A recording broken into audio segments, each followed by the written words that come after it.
What's up, boys? We got another BikeBerry video for you today. So let's say you're having chain problems, right? Kind of like I am right here, probably because of this absolute junk chain tensioner. So BikeBerry supplied me with this billet chain tensioner right here. And this one's way nicer than the other ones you see on eBay and Amazon and all that, because it gets sandwiched in between the case of the engine right here. So with that being said, let's go ahead and take care of it. Now I know some of y'all probably be like, well, you could just take a couple links off this chain right here and you move this chain tensioner back a little bit more. But what's the fun in that? That thing isn't billet. I mean, it doesn't look that cool. This one looks so much better than that stock one, and definitely not an eyesore, and it won't ruin your stickers, kind of like mine did right there. So let's go ahead, cut a couple links off this chain right here, tighten it up a little bit, and then we will go ahead and get this billet one installed. Look how loose that thing was. Now, as we're breaking this chain, taking off looks like just 1 or 2 links. BikeBerry did send me a code, so if y'all are looking into getting that chain tensioner and you want a little discount, the code BARRIOS B5 will get you 5% off your order at BikeBerry. So yeah, I want to say thanks to BikeBerry for that. That was really nice of them. And we are going ahead and putting that little master link in there, and that little dude there, and in the clip. That is it. Look at that tightened chain.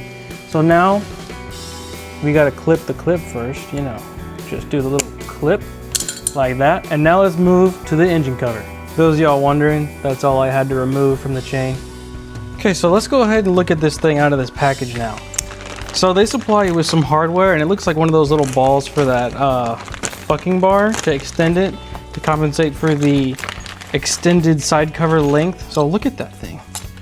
Pretty. Now let's go ahead and get these bolts out. Slide them out. If they would come, there they go. And also, we can't forget this ball. I've done that before, and the clutch will not have a fun time. So let's go ahead and get this stuff installed, and I'll see you back at the bike. Now this is a good time to mention that it's always a good thing to put some more grease in there, because I am really bad at greasing these things. I'd prefer literally just to buy replacements and then just replace those arms. But these bucking bar and these arms are so easy to wear down, and then your clutch just feels spongy. So another good idea to just go ahead and grease it. It won't hurt. Okay, before we get too out of hand, let's go ahead and tighten this before I forget. It's a little 11mm nut and a little Allen head bolt on the other side.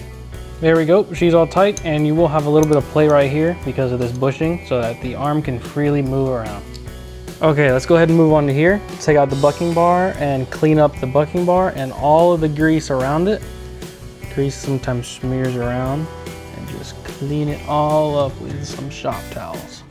Grabbed a little ball of grease, put it in there. Now let's go ahead and get the ball, push that in there. And then the bucking bar, which I dropped. Put some grease on that. Get some grease on the end of the bucking bar. And I put too much. Now push the bucking bar back in the hole. Kind of sort of like that. And then we can go ahead and put some more grease on this end of the bucking bar. Okay, now let's go ahead and add our chain tensioner. So the chain tensioner, okay, this dude just needs to move. It's gonna go like this, and we can go ahead and install that guy. Kind of just loosely for now. Grab the side cover and put the side cover right on top of that. Kind of keep that stable, and grab the longest of the bolts they supply, and that one goes in the upper right hand side. Go ahead and start screwing that guy down. And they also supply another bolt. I'm gonna go ahead and put that on the upper left hand side.